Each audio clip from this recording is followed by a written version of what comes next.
Hello dear students. आज के इस वीडियो लेक्चर में मैं लाप्लास इक्वेशन का पार्ट 2 डिस्कस कर रहा हूं। पहले पार्ट में मैंने जो डिस्कस किया था वहां पे जो हमारी बाउंड्री कंडीशन थी 3 एजेस 0 पर, और चौथी एज थी जो वो एफ ऑफ एक्स फंक्शन था, यानी पैरेलल टू एक्स एक्सिस था। ठीक है। यहाँ पे एफ ऑफ वाई डिस्कस करूंगा। ठीक। तो डिफरेंस है थोड़ा सा वहां।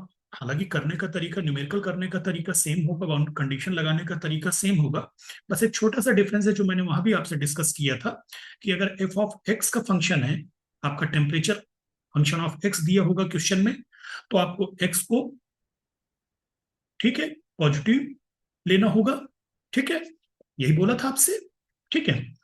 और अगर आपका फंक्शन ऑफ वाई दिया होगा तो आपको वाई को पॉजिटिव लेना है। क्लियर।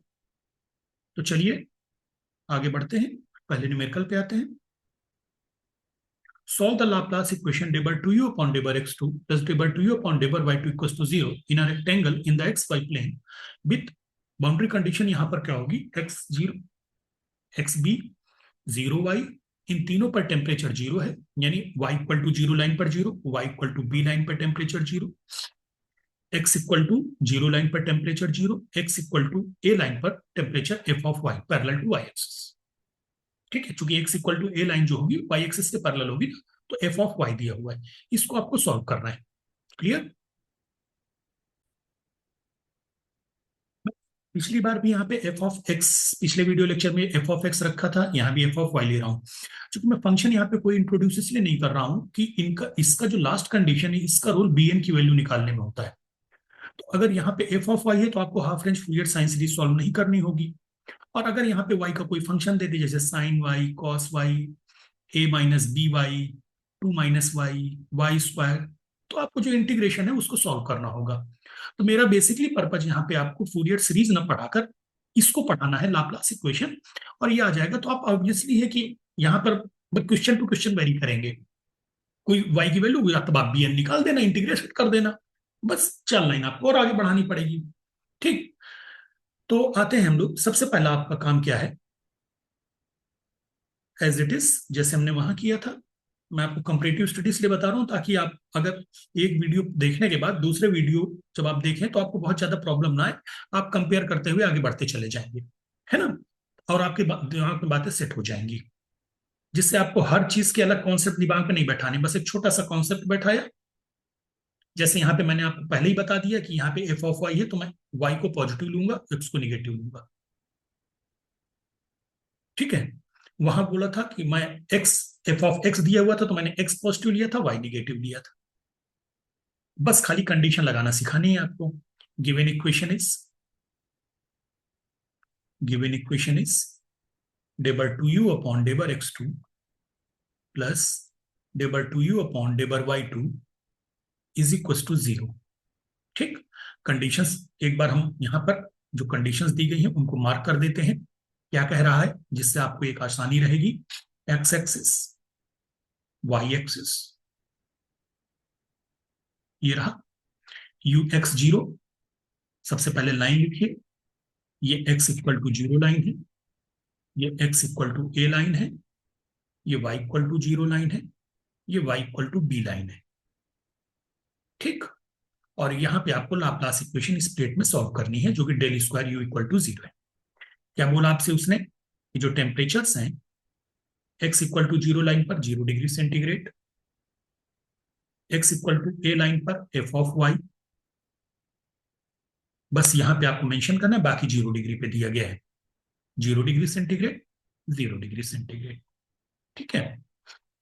चलिए लिखिए, let u is equal to x of x into y of y, equation number 2, equation number 1 be the solution of, be the, वही हमारा पुराना मेथड, solution of 1।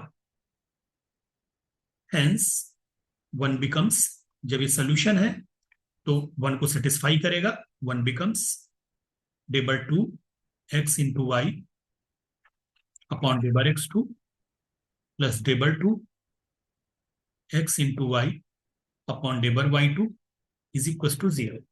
चूंकि x सिर्फ x का फंक्शन है, y सिर्फ y का है, तो हम लोग बहुत पीछे डिस्कस कर चुके हैं। y d2x/dx2 plus x d2y/dy2 is equal to 0।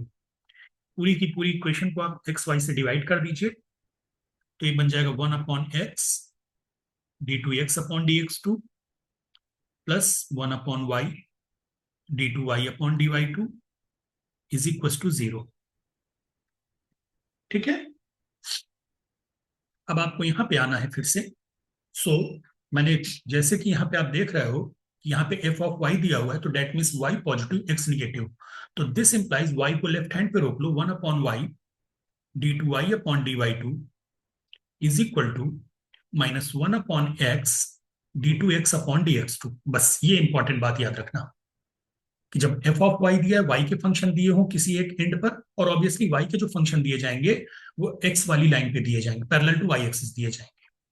ठीक, बाकी तो जीरो है, एक जगह एफ ऑफ वाई दिया है, तो यानी अब आपको वाई पॉजिटिव रखना है, एक्स निगेटिव रखना है, इज इक्वल टू के से। आपको याद होगा, इस पे मैंने आपको 2-3 लाइनें लिखाई थी, अगर आप पिछले वीडियो लेक्चर देखा है, वही लाइनें यहाँ पे भी हम कॉपी कर देंगे। तो पहले थोड़ा सा इसको आपको डिवाइड करना होगा लिखने के पहले। लाइन तो वही हम लोग कॉपी करेंगे, लेकिन इसको इक्वेशन नंबर डाल देंगे, d2y/dy2 is equal to -k। एक इसको डाल दीजिए इक्वेशन नंबर 3, और यहां पे ये हो जाएगा 1/-1/x d2x/dx2 is equal to -k। इसको इक्वेशन नंबर 4 डाल दो। अब वही वाली line as it is copy करनी है जो हम लोगों ने पिछले वीडियो लेक्चर में कॉपी की थी। If k is greater than equal to 0, then equation 3 will give trivial solution. Trivial solution मतलब zero solution, trivial solution under the given boundary condition. ये चीज मैंने पिछले वीडियो लेक्चर में लाप्लास इक्वेशन पार्ट 1 में समझाया था, आपको उसको देखना होगा। Under the given boundary condition, ऐसा क्यों हम लिख रहे हैं, boundary conditions, conditions. so we let k less than 0, that is k is equal to -p square. Hence 3 becomes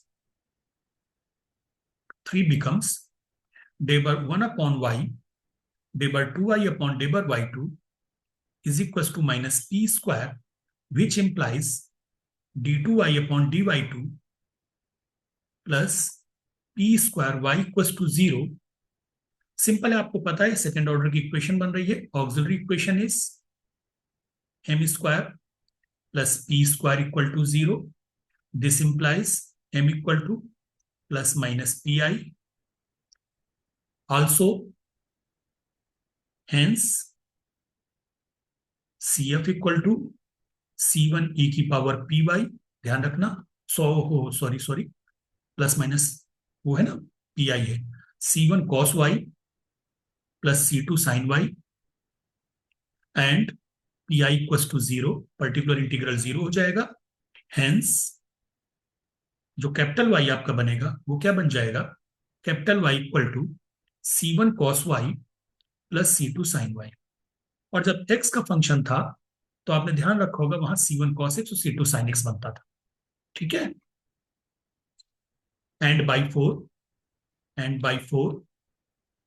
-1/x d2x/dx2 is equal to -p square implies d2x/dx2 x से multiply कर दिया cross -p square capital X, और दोनों एक side में ले गए, तो this implies auxiliary equation m square minus p square equal to 0. So this implies real and distinct root m equal to plus minus p। ऊपर इमेजनरी रूट था और यहाँ पे रियल एंड डिस्टिंक्ट रूट आ गया। हेंस आपका CF बन जाएगा बेटे C3 e की power px plus C4 e की पावर -px। आप देख रहे होगे बिल्कुल पीछे पिछले वीडियो लेक्चर की तरह ही चल रहा है। बस एक्स और वाई इंटरचेंज हो गए and p i equal to zero, hence आपका कैपिटल एक्स बन गया, capital x equal to C3 e to the power p x plus, यहां पे पी लगाना भूल गया बेटा मैं, cos p y sine P y. तो यहाँ पे कॉस थोड़ा इरेज कर देता हूं, यहाँ पे याद आया, अचानक दिख गया बेटे, इसीलिए कलर अलग अलग रखते हैं ताकि नजर आ जाए। Cos p y root p थे ना, C2 sine P y, C3 e की power P x plus C4 e की पावर माइनस पी एक्स। बस अब इक्वेशन 2 में एक्स और वाई की वैल्यू रख दीजिए, हेंस बाई 2 आपको u की वैल्यू मिल गई, जो सोल्यूशन है आपका C1 cos p y plus C2 sine P y, C3 e की power P x plus C4 e की power minus P x. That is your equation number 5। अब आपको एक एक बाउंड्री कंडीशन लगानी है, तो आपको सारी बाउंड्री कंडीशन एक बार में अपने दिमाग में बैठा, सिर्फ आपको ये याद रखने की x इक्वल टू ए पर एफ ऑफ वाई है, ठीक, बाकी सारे जीरो हैं। तो सबसे पहली कंडीशन, पहले नंबर की कंडीशन लगेगी y इक्वल टू जीरो वाली, y जीरो पर टेम्परेचर जीरो। फिर लगेगी y इक्वल टू बी पर, पहले नंबर पे कंडीशन इस वाली, ये वाली, दूसरे नंबर पे ये वाली, तीसरे नंबर पे ये वाली, चौथे नंबर पे ये वाली। ध्यान रखना, क्योंकि एफ एक्स इक्वल टू ए पर दिया है ना एफ ऑफ वाई, तो ये सबसे लास्ट में लगेगी। तो x इक्वल टू जीरो वाली सेकंड लास्ट होगी, और y equal to zero first, y equal to b second. ठीक है, सेम पैटर्न पे वहां पे भी किया था हमने फर्स्ट वीडियो लेक्चर में। चलिए आते हैं, अप्लाई द कंडीशन। मैं अपन ने एक बार दिमाग में बैठा लिया, अब सारी बार बार कंडीशन नहीं देखेंगे। Apply the condition u of, हमें सबसे पहले y इक्वल टू जीरो पे करनी है ना, तो x comma zero equal to zero in 5, 5 पे रख दो। तो zero equal to C1 sine zero zero होता है, C3 e की power P x plus C4 e की पावर माइनस पी एक्स। मैंने पहले बोला, आपने वैल्यू किसकी रखी, y की, इस ब्रैकेट पे नजर नहीं दौड़ाना है आपको, सीधे आपको पहला ब्रैकेट देखना है इधर। So this implies C1 equal to zero, एक कॉन्स्टेंट जीरो हो गया, C1 की वैल्यू 5 में रख के नया सोल्यूशन बना दो। Hence 5 becomes, hence 5 becomes u is equal to u of x y, ये मैं लिखता नहीं हूं, आप लोग लिख दिया करो एग्जाम में, ठीक है। C2 sine P y, C3 e की power P x plus C4 e की power minus P x. Equation number 6। अब y equal to b line पर जीरो है, a double apply the condition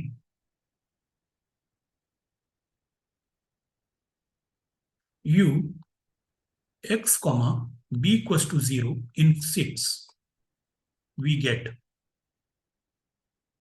तो ये हो जाएगा zero equal to C2 sine p b, आपको पहले ही पता है इसमें साइन की पी की वैल्यू मिलने वाली है, C3 e की power P x plus C4 e की power minus P x.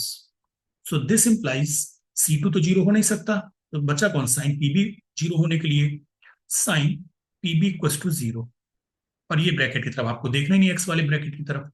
So sine p b equal to zero का मतलब क्या होगा, दिस इंप्लाइज, पूरा लिख देता हूं clear, sine p b equal to sine n pi, sine n pi. So this implies, p की वैल्यू निकाल के रख लो, सबसे लास्ट में रखेंगे हम, p equal to n pi by b. चूंकि कोई कांस्टेंट जीरो हुआ नहीं है, इसलिए अगली कंडीशन भी अब इक्वेशन 6 में ही डालेंगे, 6 को रीराइट नहीं कर रहे हैं हम, ठीक है, बस पी की वैल्यू निकाल के रख ली। Apply the condition, apply the condition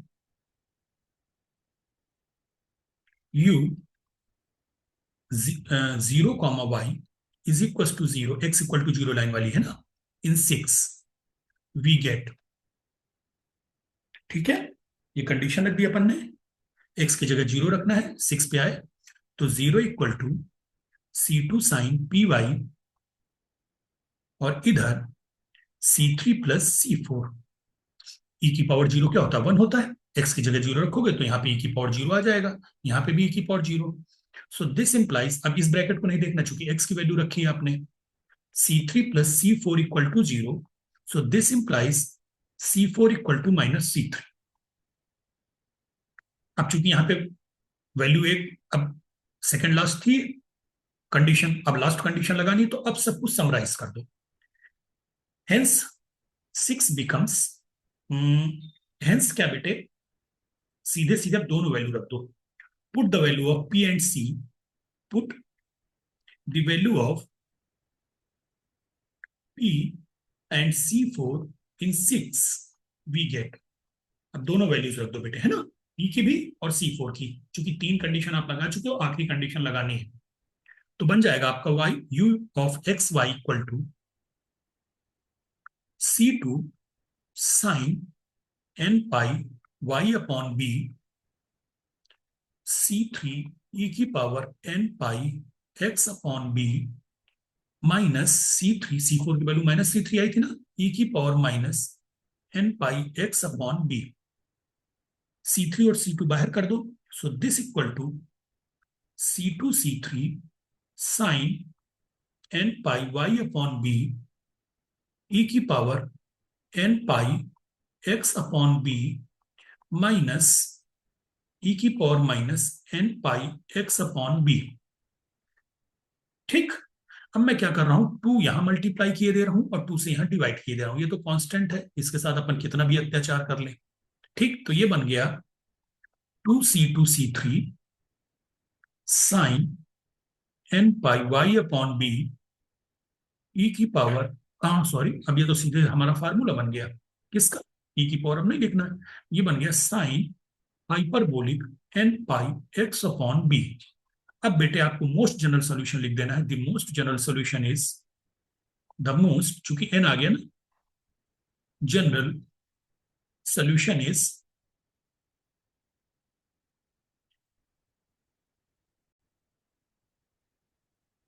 u of x comma Y is equal to summation n equals to 1 to infinity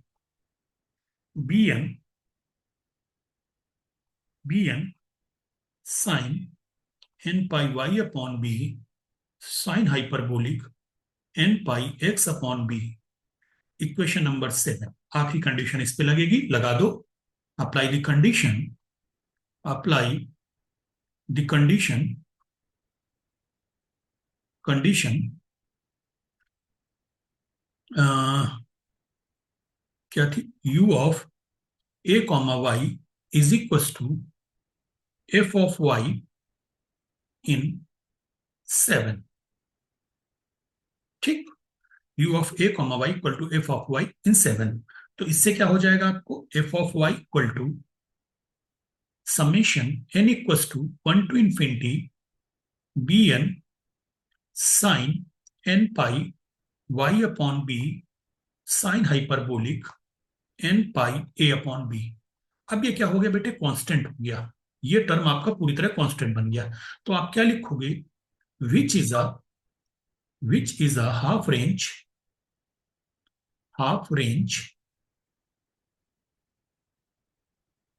Fourier sine series whose bn is given by, whose bn नहीं, where लिख दो बस, हाँ लिख दो, whose bn is given by, कोई issue नहीं है, whose,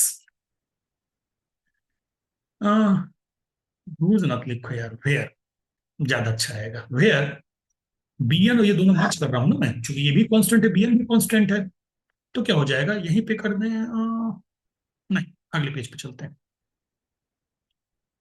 where bn sine hyperbolic n pi a upon b is equal to 2 upon, formula एक बार देखो जरा, एल जीरो से एल, यही था फार्मूला ना, एफ वाई, अभी मैं एल चेंज करूंगा, sine hyperbolic N pi Y upon B D Y.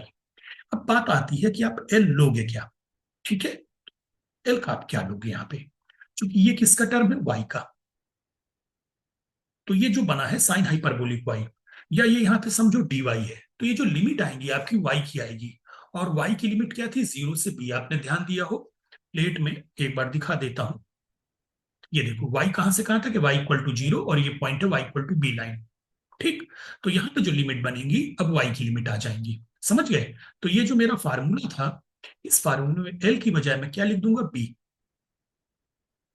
अब चूंकि एफ ऑफ वाई दिया नहीं है, तो आप इसको इंटीग्रेशन को सॉल्व नहीं कर सकते हो। जब दिया होगा तो आपको इंटीग्रेशन सॉल्व करना होगा, तो बी एन की वैल्यू लिख दो, 2/b sine hyperbolic N pi A upon b, 0 to b sine hyperbolic N pi Y upon B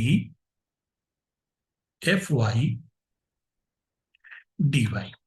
एक काम आपने करना, इसको रखो बॉक्स के अंदर, एक बॉक्स के अंदर बना के इसको डाल देना इक्वेशन नंबर 8, और सेम पैटर्न पे इक्वेशन नंबर 7 को भी एक आप बॉक्स में बना देना। ठीक है? क्योंकि आप आंसर में इसको चाहो तो कॉपी कर दो, और चाहो तो आप ये लाइन भी लिख सकते हो, hence required solution is given by equation 7 where bn is given by 8। एक तो ये रास्ता है। दूसरा, आप ऐसे भी लिख सकते हो, और रहने दो, और वो दूसरा रास्ता बड़ा सा पड़ जाता है, उसमें आपको सारा कुछ लिखना पड़ेगा। तो क्यों टाइम वेस्ट करते हो, अपन एग्जाम में टाइम मत वेस्ट करो, है ना। चलिए, तो ये तो हमारा पहला टाइप का न्यूमेरिकल का जो हो गया। अब दूसरा टाइप का न्यूमेरिकल मैं इसी में ही करेक्शन करूंगा। चलते हैं वापस। दूसरे टाइप के न्यूमेरिकल में बेटा क्या होगा, ये जो एफ वाई था, यहां ना होकर एक्स इक्वल टू 0 लाइन पे बन जाएगा। आगे बात समझ में? तो ये जो एफ वाई था, अब ये 0 डिग्री पे हो जाएगा, और ये एफ ऑफ वाई हो जाएगा। ये 0 डिग्री पे, और ये एफ ऑफ वाई। तो इसमें क्या होगा, यहां पर तो अब आपकी कंडीशन सारी चेंज हो गई। तो ये x इक्वल टू 0 की बजाय यहाँ पे x इक्वल टू ए कर देना। मैं ब्लैक इंक ही लेता हूं, हाँ नहीं, थोड़ा रेड ही रखूंगा ताकि आपको नजर आ जाए। ये x इक्वल टू 0 की बजाय x इक्वल टू ए कर देना, और यहाँ पे 0 y कर देना। अभी बस सुन में, अब मैंने एफ ऑफ वाई की लोकेशन चेंज कर दी, यानी x इक्वल टू 0 एच को जी एफ वाई दिया, और x इक्वल टू ए को 0 टेम्परेचर पे कर दिया। तो न्यूमेरिकल एज इट इज चलेगा। यहां से अगली लाइन पेज 5 तक गए, बस ये आपने दो कंडी 5 लगाई, पहली कंडीशन लगा दी, दूसरी कंडीशन लगा दी। अब यहां से चेंज हो जाएगा बेटे, जब तीसरी कंडीशन लगाओगे तो ये क्या हुआ, अब ए वाई पर 0 है ना, तो ये बन जाएगा ए वाई। तो अब यहां से मुझे मिटाना पड़ेगा, ये चीज मिटानी पड़ेगी। यहां पे C4 इक्वल टू -C3 नहीं आएगा। अब आप देखना क्या क्या चेंजेस आ रहे हैं। आ, ठीक, ये सब मिटेगा बेटा, तो इसको भी इरेज कर देता हूं। बस, चलिए, बस इतना सा चेंज आना है, थोड़ा सा। A Y equal to 0 in 6, we get 6 में रखा, तो 0 equal to U of x Y, 0 equal to C2 sine P Y into C3 ई की power P A plus C4 ई की पावर -पी ए। ये पूरा ब्रैकेट आप ध्यान से देखो, कांस्टेंट ही है। सो दिस इंप्लाइज, ये पूरा का पूरा ब्रैकेट 0 हो गया। C3 ई की power P A plus C4 ई की power -P a is equal to 0। So this implies, इसका मैंने आपको एक टेक्निक बताई थी, तरीका दिमाग में रखना।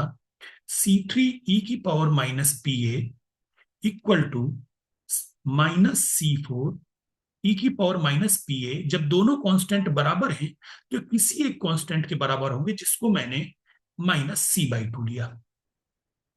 मैंने कहा कि ये दोनों कांस्टेंट बराबर है, और ये किसी कांस्टेंट -C/2 के बराबर है। ठीक है, clear? So this implies C3 की वैल्यू आ गई -C ई की power P A upon 2, and C4 की वैल्यू आ गई सी ई की power P A upon two. अब now put the value of C3 C4 in 6. अभी पी की वैल्यू नहीं रख रहा, थोड़ा सा पी की वैल्यू लास्ट में रखूंगा, है ना.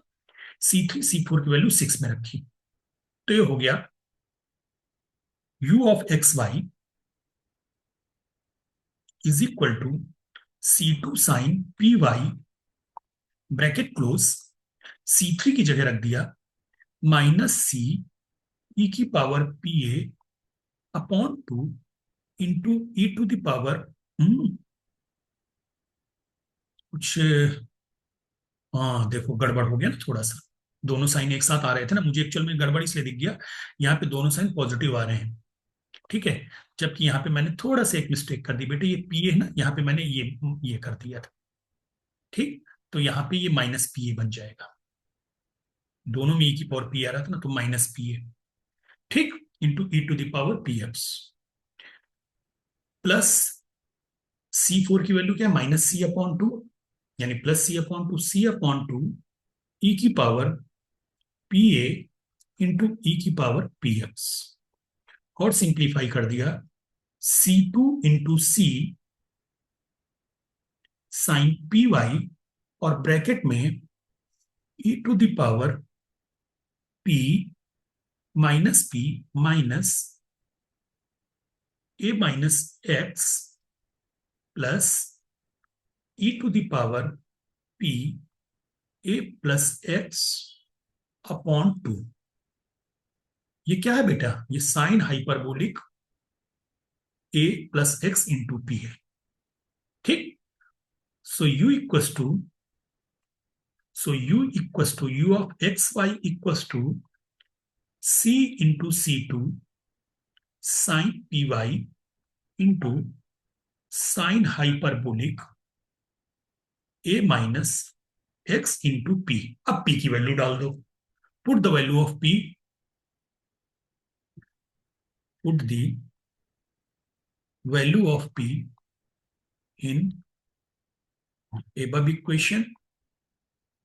We get u of x y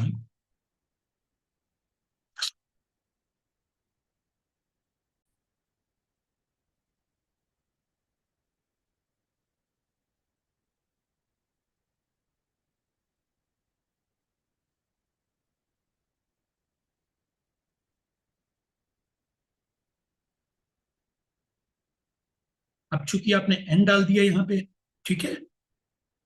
ये कहाँ चला गया, वो काफी आगे पहुंच गया मैं, ठीक है. हाँ.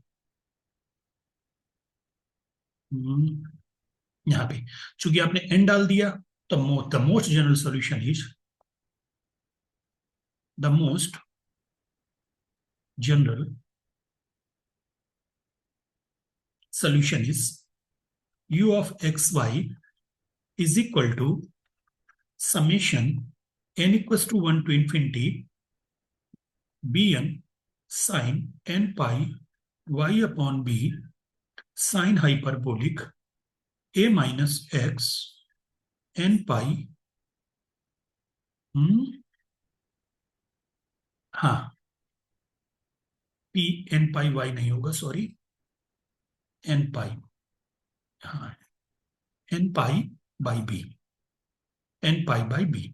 Equation number your 7. ठीक है, क्लियर. अब इसमें आखिरी कंडीशन आप लगा दीजिए. Apply the condition, apply the condition you. क्या दिया है बेटे इसमें, 0y x इक्वल टू 0 पर हमने f ऑफ y दिया था. In 7 we get f of y is equal to summation n equal to 1 to infinity bn sine n pi y upon b. x की जगह 0 रखोगे तो sine hyperbolic n pi a upon b. x की जगह 0 रख दिया. Again which is a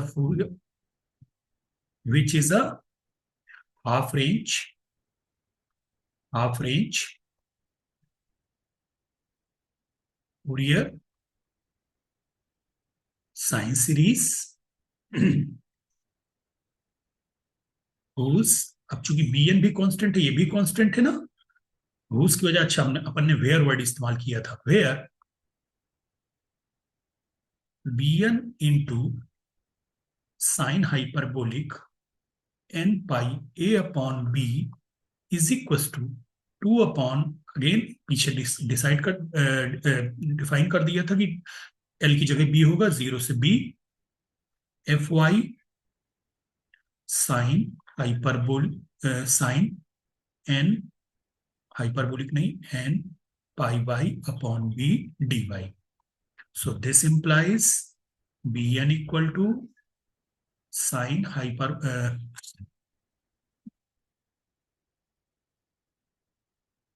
2 upon b into sine hyperbolic n pi a upon b, 0 से b, F Y sine hyperbolic N pi Y upon B D Y. इसको डाल दो equation number 8. बस वही मैंने आपको पीछे बताया था ना, इनको बॉक्स के अंदर रख दो सबको, 7 और 8 को, चूंकि आपको फाइनल आंसर लिखना है. इधर बॉक्स के अंदर रख दीजिएगा या हाइलाइटर से हाईलाइट कर दीजिएगा. बस आपको फाइनल आंसर लिख देना है. आंसर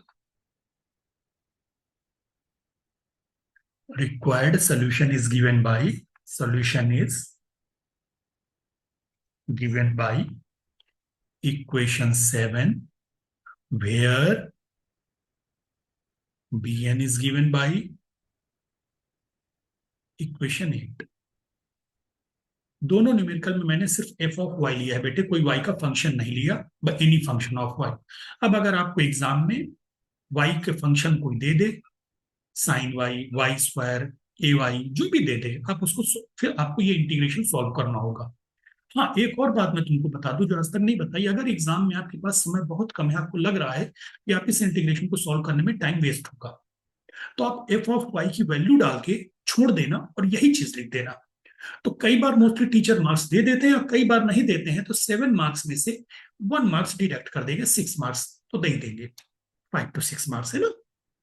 ठीक है, चलिए, ऑल द बेस्ट बेटो.